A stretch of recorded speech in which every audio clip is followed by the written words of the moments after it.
Orang mungkin tidak mau, orang enggak, tetapi itulah risiko sebagai anggota Polri karena baju coklat ini menggambarkan seperti itu, bahwa kita siap untuk bekerja dengan baik.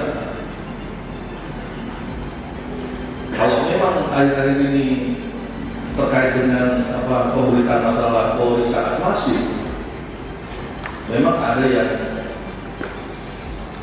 secara alamiah itu memang kita harus sadari bahwa itu kesalahan kita.